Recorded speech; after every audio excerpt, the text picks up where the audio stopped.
Morning or good afternoon to all of you who have joined us on this webinar today. Uh, the webinar today is Introduction to LeanNow, an accelerated approach to implementation of Lean, a webinar with Randall Benson, brought to you from Swift Kanban from Digite.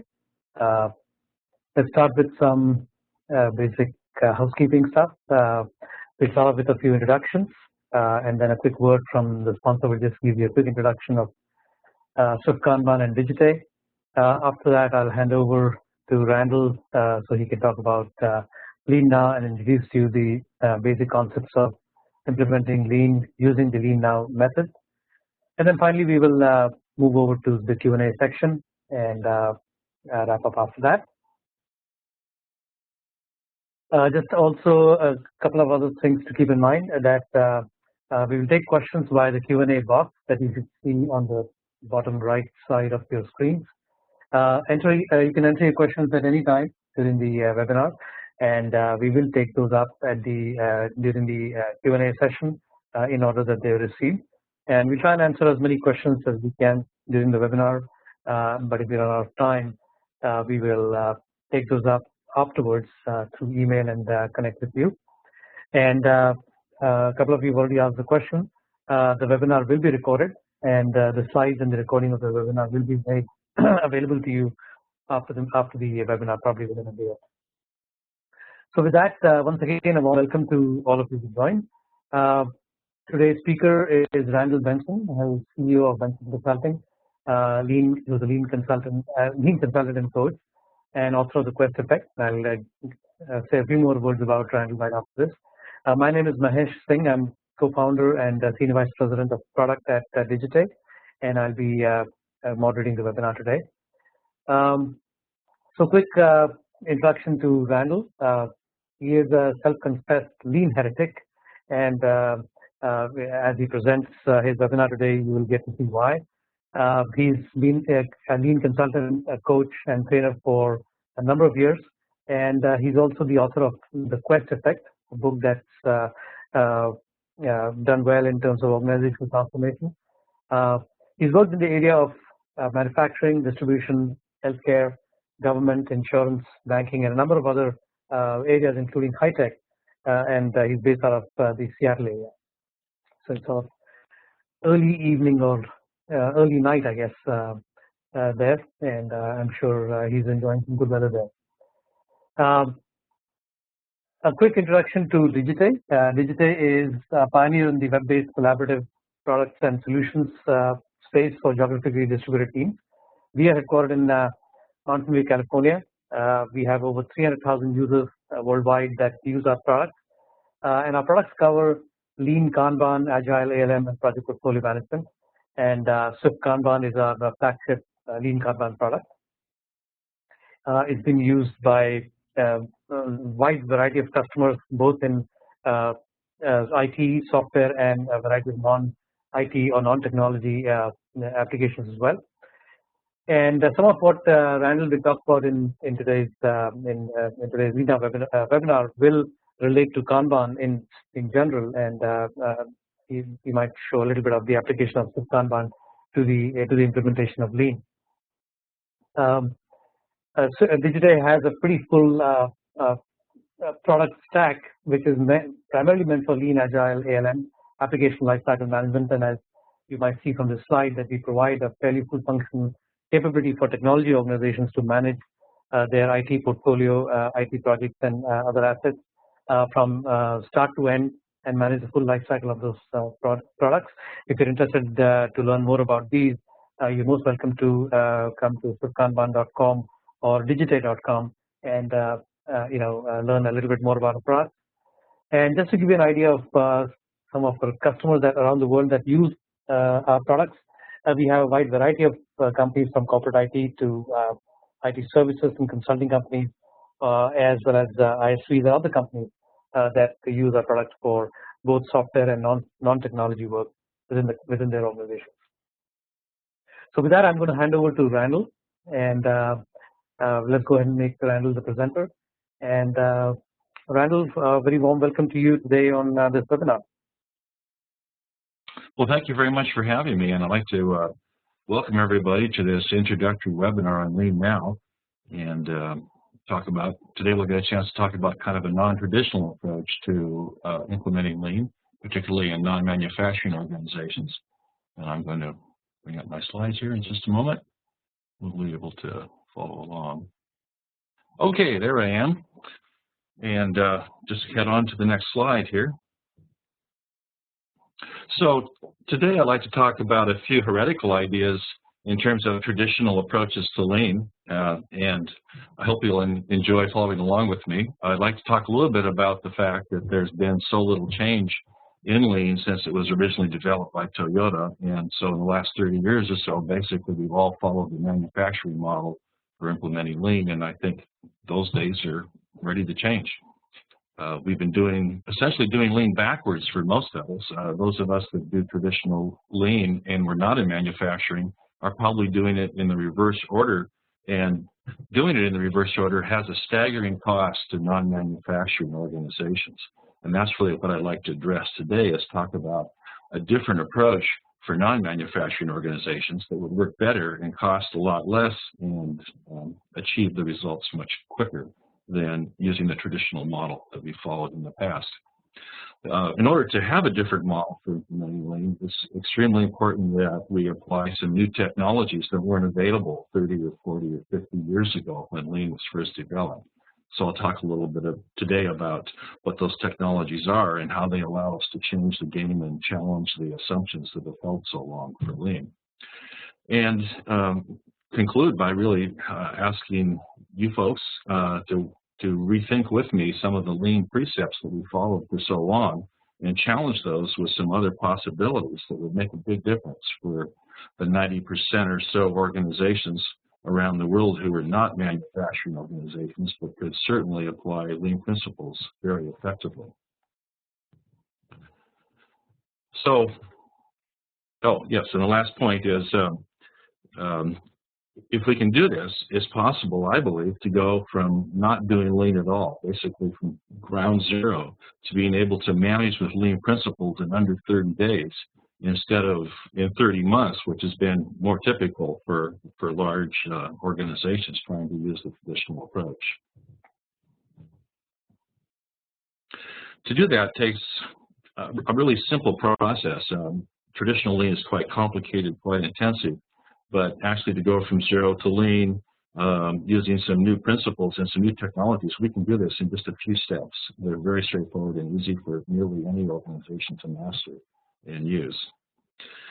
So by Lean, I'm really talking about creating and sustaining an uninterrupted flow of value, of customer value, through the value stream by involving everybody in the elimination of waste that impedes flow, and ultimately in eliminating the waste in every form. Now, this is a bit different than the traditional definition of Lean, which was something like involving everybody in the organization in the elimination of waste in every form. That emphasis on eliminating waste has been a bit of a misdirection for those of us who don't work in manufacturing. In fact, it's my belief now that we should not just focus on eliminating waste in every form, but actually that elimination of waste is in the service of creating flow in our organizations, creating Lean flow. So I'd like to kind of address that today. And when I say being Lean, what I'm talking about is being able to manage your daily operation with Lean principles and being able to improve your operations continuously using Lean principles as well. So it's those two things together that I think creates a Lean organization. So an organization that says they're doing Kaizen blitzes to remove waste in their organizations, to me, is getting ready to do Lean, but they're not Lean yet because they're not actually managing with Lean principles on a daily basis. So yeah, I think it's really about becoming a Lean organization for those of us who don't work in manufacturing, and that's most people in most organizations in most countries today do not work on the factory floor. And yet we're still using principles from the factory floor without really challenging what the underlying assumptions are behind those principles. So that's a little bit what I'd like to talk to today, is how we could take a different view for organizations who don't have shop floors and who are more in the service government, healthcare, nonprofit, those kinds of organizations. How would we approach Lean if we stood back and reconsidered the possibilities? So I seem to have a reversal of slides here, so let me just step through that, get back to where I was. Okay, here we go. So what I want to talk to today is those of us who work in non-manufacturing and how we can become lean quickly and easily, and how organizations that have considered lean to be too difficult, too time-consuming, or too costly, or too disruptive, actually could easily do lean if we just took a little bit different approach to it. So this would open up a lot of organizations today who just aren't considering lean to be able to do it if we reconsidered how we might approach that. The problem has been that when non-manufacturing organizations take the manufacturing approach to implementing lean, we basically follow through steps that aren't really necessary for non-manufacturers. And this takes months or even years to implement using the traditional model. It costs tens of thousands or even millions of dollars in the U.S. In consulting fees frequently for a medium to large organization to go through that process. We usually start with endless rounds of waste removal because, after all, the definition of lean is removing waste in every form. So let's get on with it and start removing waste. That's what many people think. So oftentimes I see a really front-end loaded waste reduction process that begins the implementation and takes forever to do because waste is everywhere and there's lots of waste. So if we start attacking waste in every form as the beginning step, we can spend years doing that before we get through the initial waste. Because it takes so long, because it's so intensive, it tends to be a really big drain on organizational resources. So some organizations just simply become fatigued or run out of money to finance a long and drawn out lean implementation.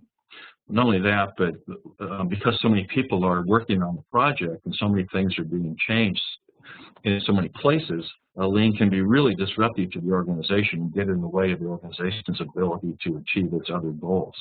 So those things tend to be some barriers that keep people from starting a lean process. The other thing is that because we're not managing with lean principles in the traditional model until quite late in the implementation, we're really not getting a lot of bottom line results. Yes, removing waste has, as a project, as a Kaizen type project, has a one-shot savings, but because we're not managing it with lean on a daily basis, we're really not getting the results that drop to the bottom line. So a lot of executives feel like they invested a lot up front in lean implementation, but they're really not seeing the results on the bottom line and getting patient, waiting for something to happen that will really make a difference for their organization. And that results in this kind of problem of a long drawn-out implementation and sagging support for that implementation. Other things come up, other strategic opportunities appear, and it's really difficult to stay focused on a lean implementation over a long period of time, particularly if we're not getting the bottom line results that we'd like to see. The other problem is, of course, is that many organizations just see themselves as too small to undertake the costs and disruption of a lean implementation, so they just see themselves as not really one of the candidates to do lean. And I think we could rethink that and open lean up to a lot more small organizations as well. So a lot of barriers to implementing lean if you're not on the factory floor. But we've been limited by this kind of factory floor heritage. So here's a picture of an old 1950s Toyota factory where lean began. And what we see is that there's been this kind of tyranny of the orthodoxy of the Toyota production system approach to lean, that it started on the shop floor. There's been many books written that have kind of solidified the ideas of the traditional lean approach, and it really goes unquestioned in most organizations. So that even though there's other ways to do it, we're just missing the opportunities because we bought into the basic orthodoxy and dogma of the traditional manufacturing approach, and this causes huge problems for organizations. As I've kind of mentioned already, one of them is this endless waste reduction. So many organizations I bump into around the world, and particularly in the U.S. here, see Lean is all about reducing waste, and they get involved in Kaizen events and other forms of waste reduction, and simply get stuck in that loop endlessly, and see that as basically their approach to Lean, but never get past the waste reduction part of Lean, and therefore really can't enjoy the significant benefits that Lean can offer beyond the waste reduction itself. So with orthodox manufacturing style Lean, what we generally do is we attack waste first. We work on workplace organization using 5S type tools. We attempt to co-locate the employees that are going to be working in the Lean flow, and many, many more steps that take a lot of time eventually to get to this point where we can actually manage a Lean flow. And so it takes a long time to do, and there's a lot of steps. I'd like to share an example here from Ted, who I met in California. He was managing a Lean implementation process for a hospital corporation. Here we have private hospitals, and this was a 5-hospital corporation.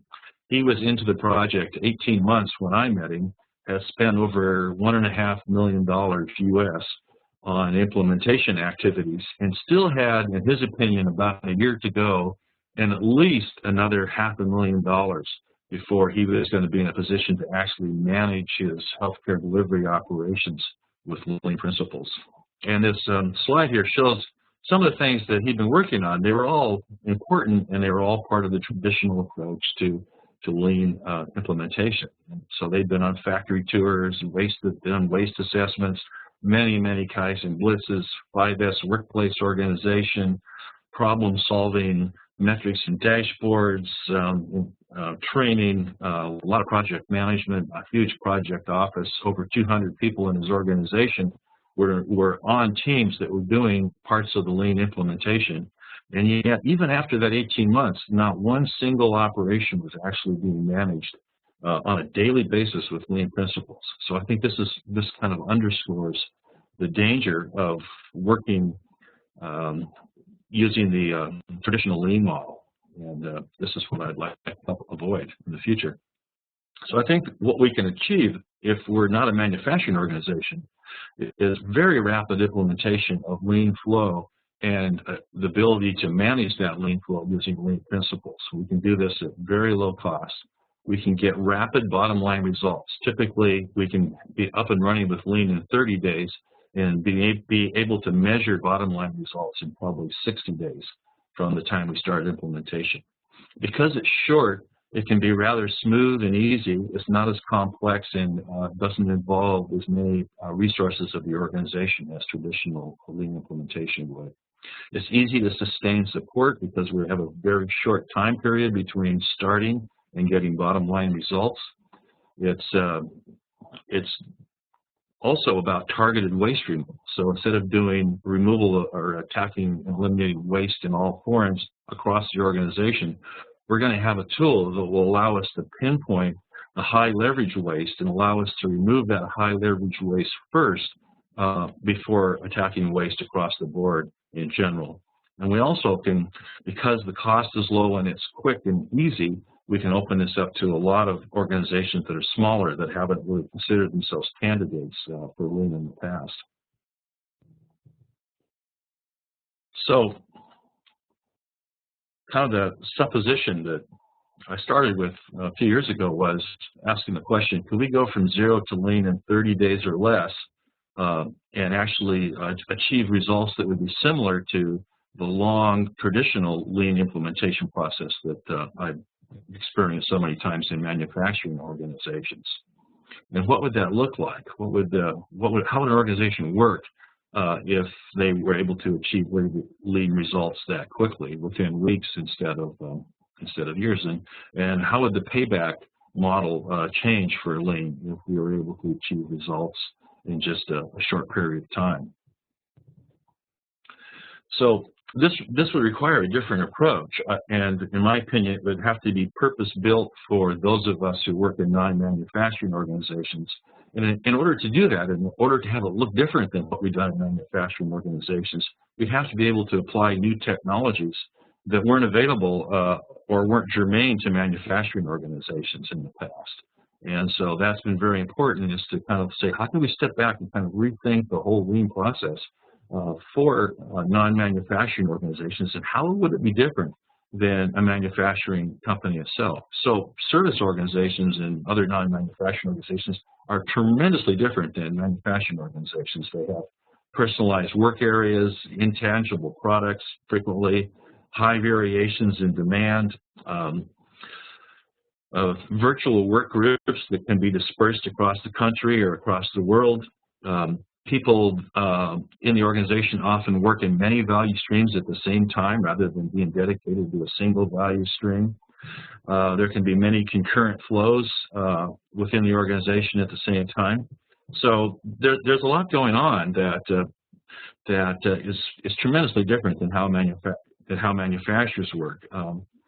There's also things that factories have to do that we don't have to do. We don't have to remove physical obstacles to flow frequently. We don't have to uproot machines from machine centers and move them into manufacturing cells. We don't have to remove the waste that represents the physical obstacles to flow and to visibility in the organization. We don't have to change machine setup times typically, and on and on. So a lot of the physical things that required us to do all that upfront work in a manufacturing organization just don't apply in service organizations. And yet we have these other unique properties that are different, that also have to be addressed and aren't typically addressed well by the traditional model of manufacturing approach to lean. So I think the solution is to flip the whole thing over and basically do flow first instead of doing flow at the end of the process. And we can do this now with some new technologies that I'll talk about in a minute. Manage that flow with lean tools and with lean principles, and then use the flow itself to target the waste. So traditionally, we've used value stream mapping to target waste, making a picture of our process, and then trying to identify the areas where we'd like to attack waste. But using the actual flow within the organization is a much more precise and accurate tool for targeting the kind of waste that's the rate limiting factor that's actually blocking the flow of value to our customers. So then we can use the removal of waste to streamline the flow itself, and then create this kind of positive spiral of increasing end user benefits as a result. And that's the engine that we like to build. So we'd be using flow first to eliminate waste, organize the workplace. We wouldn't actually have to co-locate. We can virtually co-locate now, so that problem we can address in a different way. So it's a completely different approach. Maybe I can use this example to kind of underscore this. This is actually a variation of a slide that another famous healthcare organization that does lean in the United States has been showing around. And so this is their traditional kind of lean model approach to getting to flow. Look at all the things that you have to do. It reminds me of that slide of Ted a little while ago that I was showing. First, there's this kind of underlying infrastructure of vision and goals and assessments and training and change management and preparing people and doing all the kind of things it takes to sustain a project that requires a lot of resources over a long period of time. Then within the lean part itself, you start out with waste removal, then workplace reorganization, setup reduction, standard work, mistake proofing, and finally up at the tip of the pyramid, many months or a year or two later, you finally get to the point where you can do flow. And this is actually a poster that this healthcare organization produces and sells to other people to show them a great approach to doing flow. And so I think this is really a great example of the basic problem that we're facing when we're not in a manufacturing organization. And the solution, I believe, is simply to take that pyramid and flip it over and turn it on its head, so flow is first, and then all those other things come after flow. And we actually use flow as the most powerful tool we have to identify when we need to do those other activities. So instead of starting with flow and then having a bunch of detail layers above that, what we do is we start with flow, ask ourselves, what's blocking flow? What's the rate limiting factor that's blocking the delivery of value to our customers? And then use the proper lean tool, whatever that tool is, to remove the impediments to flow, and do that over and over again using the continuous improvement model. plan, do, check, act type approach until we've actually tremendously streamlined the value stream. So here I was talking about the kind of tools we need, and the technical breakthrough that really has enabled this flow-first approach was the virtual Kanban board. And this didn't grow out of lean thinking in the traditional lean manufacturing area, even though they have Kanban boards. But this virtual Kanban board is really an outgrowth of Agile software development area. And so what I wanted to do is like borrow this back from the Agile world and reapply it to the lean world in non-manufacturing areas.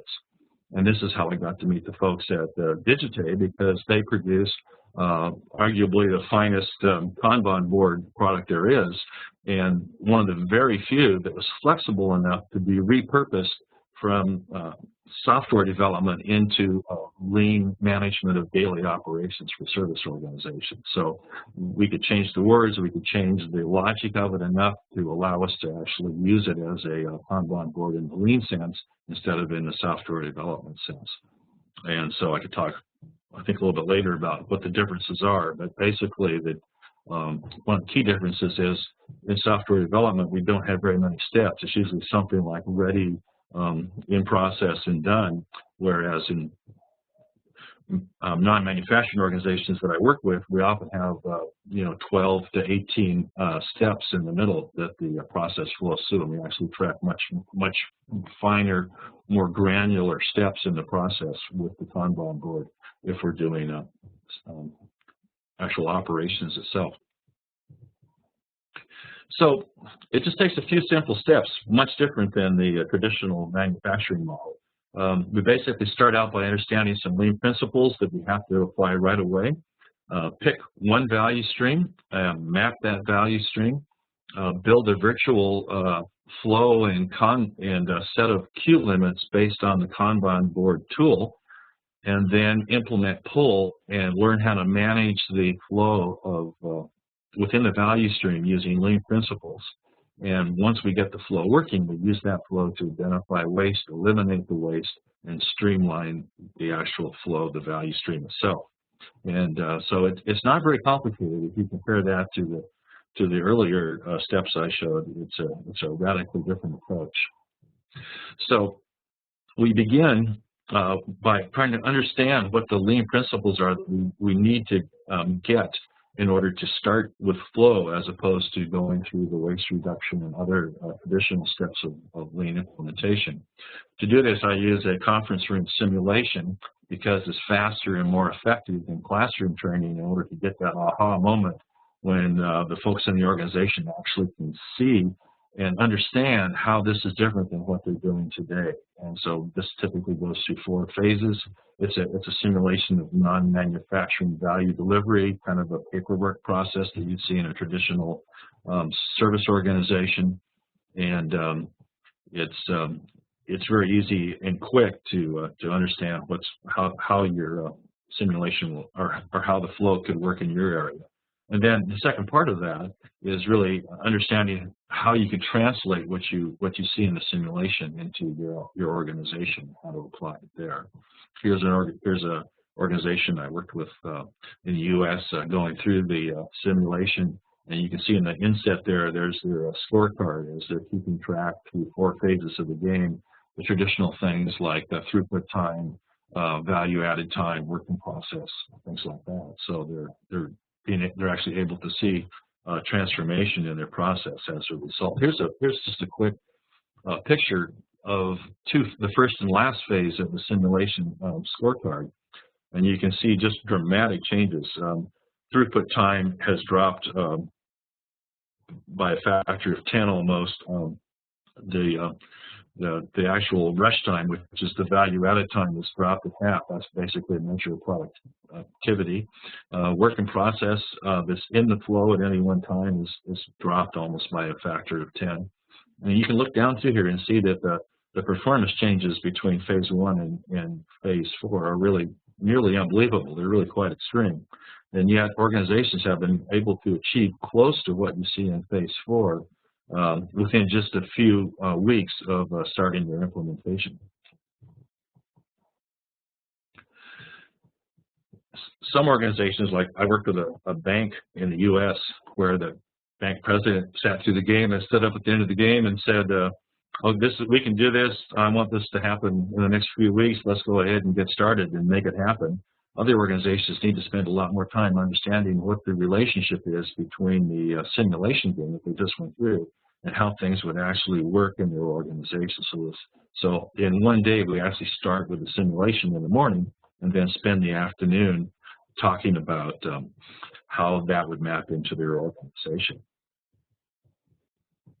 The second step is to pick a single value stream and map it. So most of the time we start with value streams, but we could start with other processes. It's just that value streams are great because when you improve a value stream, you get bottom line results as opposed to improving just the process within the organization. It may improve the process, but it doesn't necessarily drop to the bottom line. So we like to start with an entire value stream, a door-to-door value stream.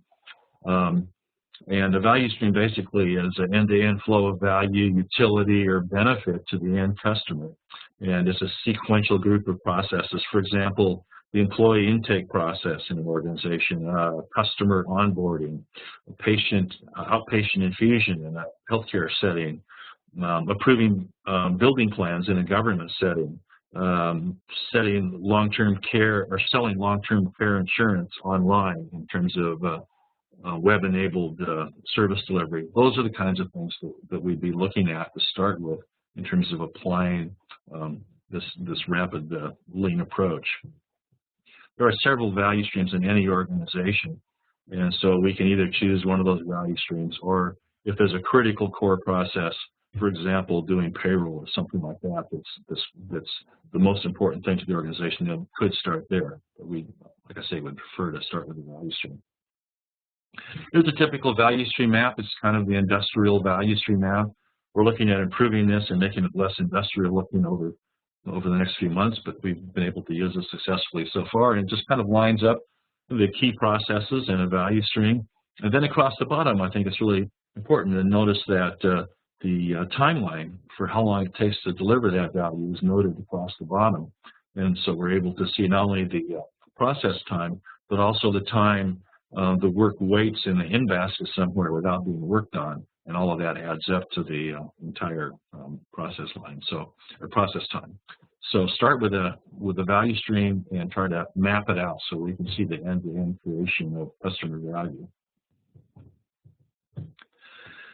One of the challenges in a service organization or other non-manufacturing organization, in this case these are photographs from a government organization, is that they don't look like factories at all. And in this case, you can see the effect of having very messy, personalized work areas. So we could start with 5S, workplace reorganization and say, okay, no more personalized work areas. We want you to clean all that stuff out. We're going to co-locate people and set you up in a more manufacturing-like flow. And I can almost guarantee you that the pushback from this organization would be so great that they probably wouldn't continue with the lean process. So we had to come up with a process that respected the personalized work areas in non-manufacturing, and also didn't try to overcome the messiness of the workplace and try to clean it up as the first step. Otherwise, it would be very difficult to get to later steps. So that's where the virtual conv on board is so important, is we're able to show the flow without getting mired into the actual physicalness of the workplace in these areas. But there's a lot of challenges here. Without having some kind of way to manage this, we don't know where the work piece is. We don't know how much work in process there is. I couldn't tell you what the size of the backlog is for this organization. What's blocked and what's active, I have no idea. What if a customer calls and asks what the status is of their order or their request? It'd be very difficult to find it in this process. So these are the kinds of challenges you don't see in a factory that have to be addressed in a new approach. In this example, in these photographs here, you can see the traditional kind, or the typical kind of cubicle approach that so many people work in non-manufacturing areas. So the ability to set up kind of this cellular flow that we see in so many manufacturing organizations is more difficult and often unnecessary in order to create a flow that we can use. So what I'm interested in at the beginning is not creating this beautiful looking workplace and really streamlined flow. What I want is basically just an ugly flow that's just good enough that we can map it, and then we'll use the management of the flow itself to improve it over time, rather than waiting and waiting and waiting while we clean everything up in order to get to the point where we can do flow. The picture at the bottom I think is important, because here's a guy in this flow that isn't anywhere near the office. He's out in the field doing field work, and yet he needs to be part of the flow, just like other people that are in the office. So unlike factories, we have people spread out in service organizations that still have to be connected to the flow at all times. The third piece is building a virtual flow and queue limits that we can actually use to manage the work in the organization. So this takes just a day or a few days to do, and it's critical to go from the traditional approach to getting work done to the lean approach to doing work done.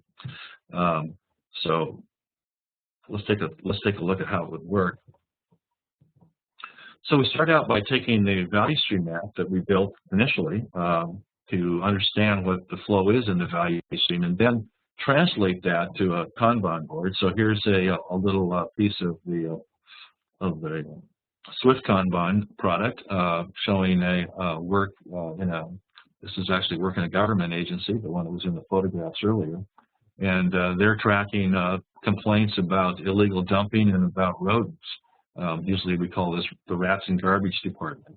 And so through the Kanban board, you can see just a piece. They actually have 18 different steps, but here's 4 of those 18 steps as these complaints flow through their process in their agency.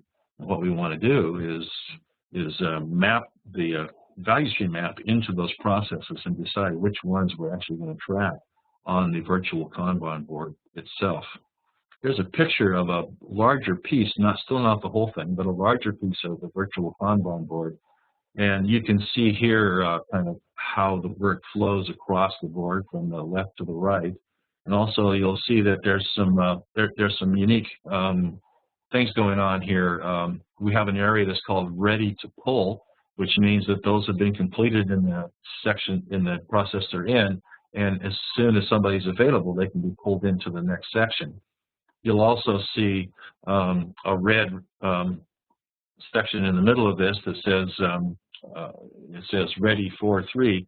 That means that section has exceeded its or hit the Kanban limit, and no more work can be pulled into that area until some of the work's completed. You'll also see a couple cards that are in red there that indicate that those cards are stuck for some reason. And so all of those exception conditions require some kind of management attention probably to get them unstuck and get them moving again.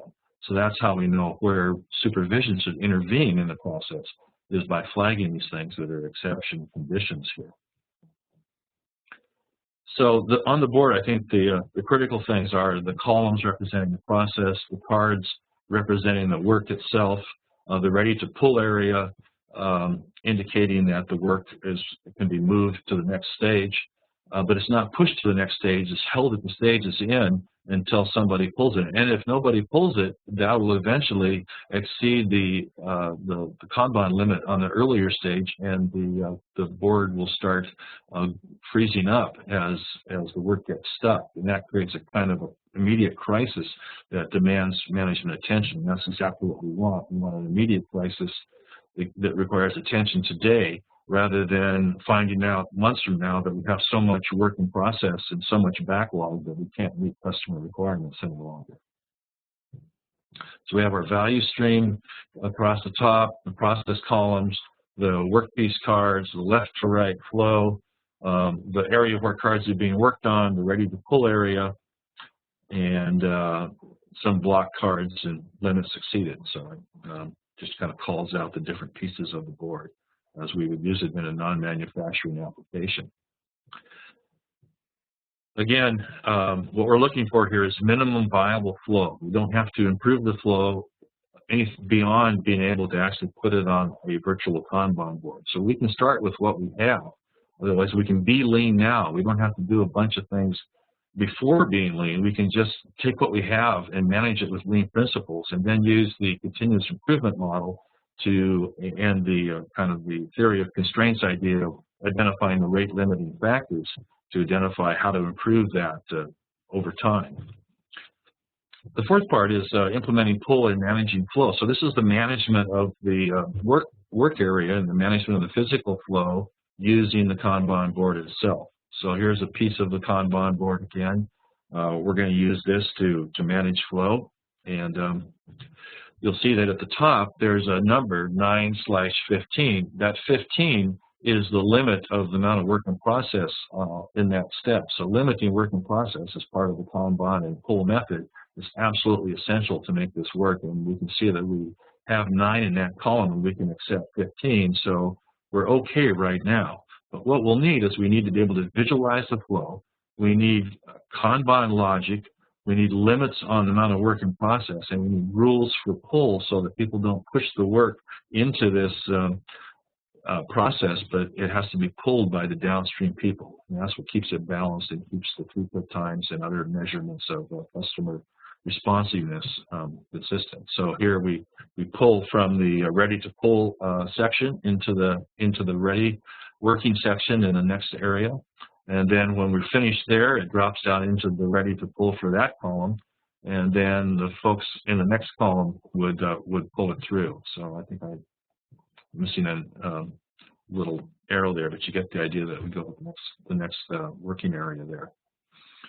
The backlog is not put on the board in this model. This is quite a bit different than traditional non-manufacturing operations where everything's in work in process. So here we hold the work that we can't finish quickly at the beginning of the process in a backlog, and then release it from the backlog into the board. And again, the Swift Kanban product is excellent for keeping track of the backlog and giving us a way to release the backlog to the board. This is traditionally a job of supervision or management to put work on the board. Once the work gets on the board, then it's possible and easy for employees to basically self-manage the work at that point. And unless there's some error condition, exception condition, then they can basically manage the flow themselves across the board and don't need constant intervention by supervision to make that happen. So here's our backlog. Our customer or upstream work goes into the backlog, and then the backlog's released to the Kanban board at that point. It flows across the Kanban board, and finally, when it's done, we've delivered value to our customer or at least to a downstream user at that point. So what do managers do in this process? This is a thing that I run into all the time, is what managers have done in the past isn't really necessary once the lean flow is set up. But they have new jobs, new responsibilities that are quite critical. So one of them we mentioned is releasing the backlog onto the Kanban board and starting it in the flow, establishing those queue and work in process limits, or at least keeping the conversation about those limits going, assisting when the limits are exceeded, getting resources so that the limits can be cleared and the flow can continue. Supporting improvement projects is critical, because the reason the flow is so powerful is because we're using that to identify where we can make improvements in the future and streamline the flow. Help the teams get what they need in order to get their work done, but not having to micromanage the team's work every day. Rebalancing the flow. So if the flow gets out of balance and the board's getting stuck in a certain area, then supervision supervisors can help identify who can move and who can assist in order to clear the blockage if one occurs. Tracking the metrics and performance of the flow itself. So those are the kinds of things that the supervisors can now do, and it takes a while for supervisors to get comfortable in in that new role, as opposed to the firefighting roles that they typically have found themselves in the past. Once we get the flow set up, then we want to use the flow to eliminate waste and streamline the flow, because remember, we started with a minimum viable flow. That's not good enough going forward. What we want to do now is we use the flow itself and the waste reduction to exceed what we could have achieved had we started with the traditional manufacturing approach. So this isn't good enough yet. We're just getting started with waste reduction, but we're managing with lean principles every day, and we're using the flow to identify the most high leverage waste to go after. And the way we do that, pardon me, I have to Get my finger off the advance button, I guess. The way we do that is with a traditional plan, do, check, act, or plan, do, study, act improvement cycle. And this is critical and something that can be overlooked easily when you get quick results by just setting up and managing the flow. Some people think that that's good enough and there's no reason to move on to the continuous improvement model. But this is essential part of Lean, and this is what streamlines the flow and improves productivity and quality and customer responsiveness over time. So this is the key, is getting everybody involved within that value stream and identifying and eliminating waste. The cool thing is that we can use the Kanban boards we already put in to track flow as in a project mode to also track waste. So here's an example here of some waste reduction activities that we put on the Kanban board. And so there's our improvement projects, pardon me. And then we go right through the plan, do, check, act cycle in the middle of the board. And then if the idea pans out, we can propose it to management as a permanent solution. And then those would go in the approved column. And that's how we would streamline the flow. So as a result of that, here's the something in the improved column that then affects the limits in the second working column on the main Kanban board, because now that we've made an improvement, we can possibly drop that limit from 15, well, I don't know, maybe down to 12 or 10, and still be able to manage the flow without any problems. So that's the trick, is to make improvements, then use the improvements to reduce the amount of work in process. And when we reduce the amount of work in process, that streamlines the flow and reduces the time to meet customer requirements. And so that's the engine that drives this lean process. So here we went from 15 to 10. So those are basically the 5 steps. So my question is, could you picture this working for your organization?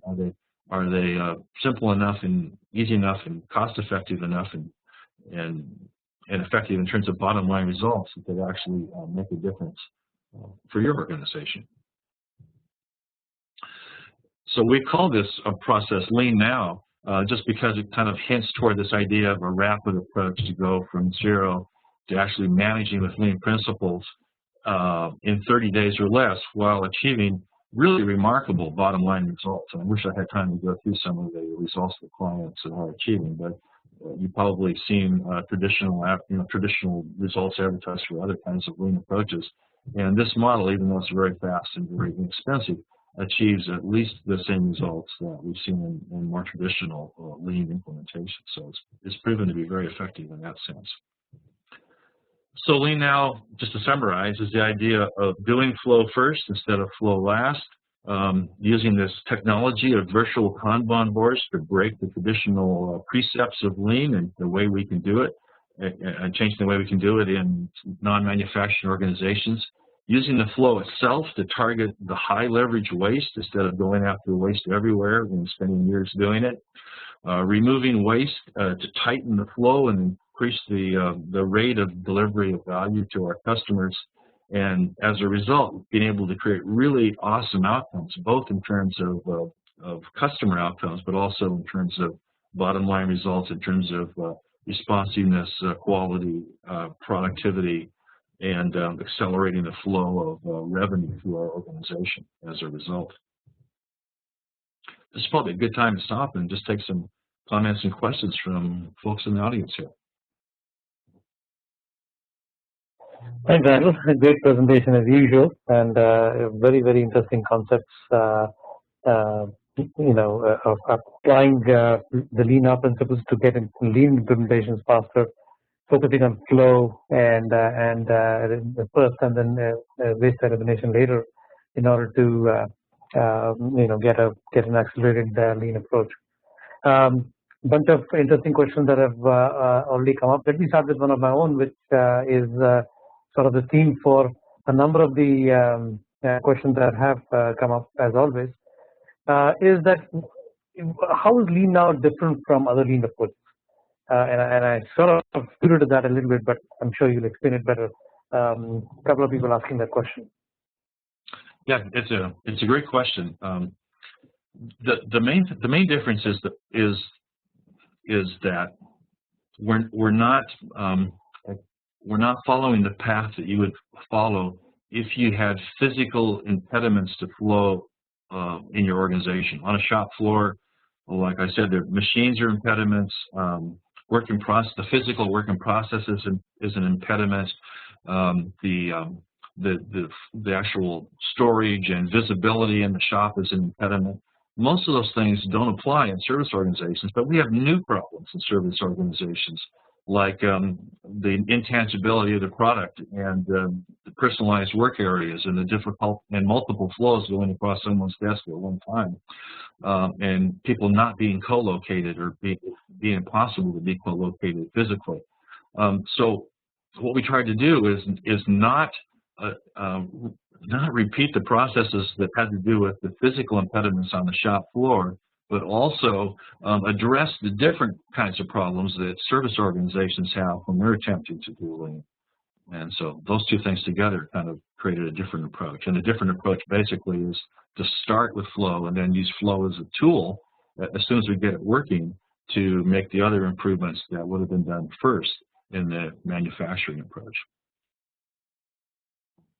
Great, makes sense. And I guess related to that is a question that has again come up from 2 or 3 people here. So what is the importance of the Kanban board? That it represents enough of your flow so you can actually visualize the workflow and manage the workflow with Lean principles. So that requires a visualization. Then it would be the ability to implement the pull system on the board and not let people push work into work in process. So that requires Kanban limits in the columns, an identification of a ready to pull status on the board, and rules for kind of agreements about how you pull work into the next area. Absolutely. And of course, a couple of people have asked questions about the Kanban. Is that available as a SaaS tool? And I can probably answer that yes, it is available as a SaaS tool. I believe I have got contact information here just for the people who are that. You can just go over to swiftkanban.com and you can even sign up for a free trial, which is which runs 30 days, and you can even use a free version of the tool beyond the 30-day trial. A couple of other questions, Randall, that and I guess these are for people who are in IT and software. That is, how is this different from Agile, or is it similar to that? It's similar to Agile. It's kind of come full circle in a way because Agile borrowed a lot of principles from Lean to create Agile, and now we're borrowing some principles back from Agile to create a non-manufacturing version of Lean. So the big there are several differences, but one of the critical differences is that Agile is basically a project model. So because one piece of the project doesn't look like the other piece of the project, we just have a column that says ready, or sometimes ready and tested and approved or something like that. But we show very little detail in the work in process part itself. Whereas in a service organization's operations, there are usually distinctly repeatable steps in the process. Think of hiring new employees, for example, and how that would work. It's repeatable every time.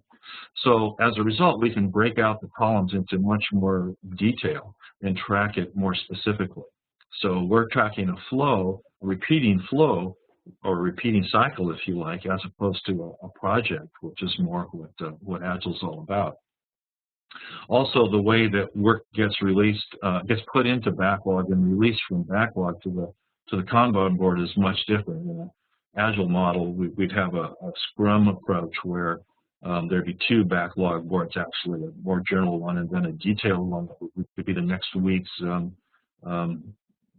work, and we'd release it in a kind of a batch onto the board, and it would represent about a week of work, and then we spend the week burning down the work on the board. In Lean operations, there's no equivalent to burn down. That you can't burn down. The work is coming into the other end as fast as it's going out, approximately. So the work is a continuous flow, We're more interested in things like throughput time now and things like that. And so we hold work in the backlog, but we don't have to release it in batches of a week. We can release it as we need it to keep the organization busy, essentially. Great. And a couple of other questions which are related to the implementation of LeanNow. So one question is, how long does it take? And another question, what's the typical cost of running a LeanNow initiative? The design goal was to be able to do it in 1 week.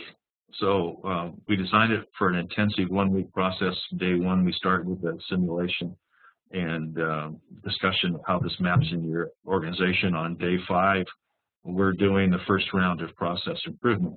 And so those 5 steps actually were built to happen over 5 working days. That's very intensive, and that assumes that there's no technical systems integration required between the Kanban board itself and other systems in the organization. So it can take longer, but I haven't seen it yet take longer than 30 days to implement the process. So it's, compared to traditional Lean, it's extremely fast. The speed itself reduces the cost tremendously. And so our design goal there was to be able to create similar results for about 1/10 to 1/20th the cost of a traditional Lean implementation.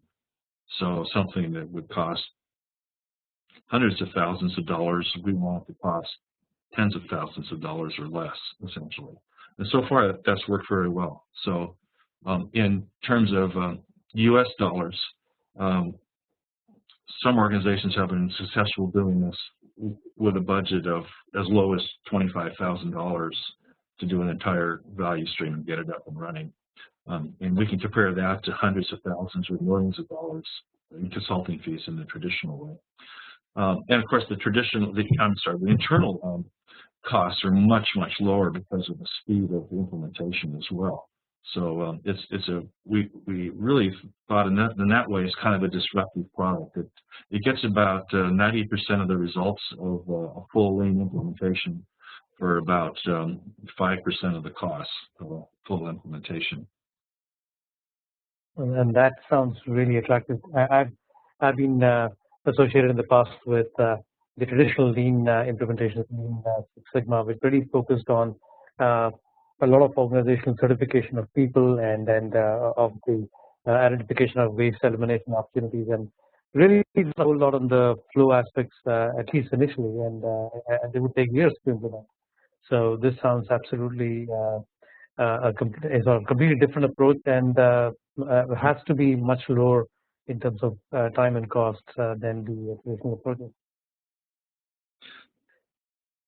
That was the idea, because so many so many service organizations are smaller than manufacturing organizations, and so we wanted to open up the possibilities for smaller organizations to be able to use Lean principles, and the cost had to be dramatically lower in order for that to be possible. Absolutely. Awesome. Randall, thanks very much for a great webinar one more time, and as usual, great presentation and some great discussion around that. Thank you very much to all of the participants of the webinar today. Really having a great audience and some great questions that came in from the audience. We will be following this up with a mail that sends you the link to download these slides, as well as to give you connection to the recording of this webinar. So those of you who might want to revisit that or share it with others can certainly do so. Thanks very much once again, and have a great day. And Randall, thanks very much. Thank you. It's a pleasure to be here, and thanks to everybody who joined us today. Thanks. Bye-bye.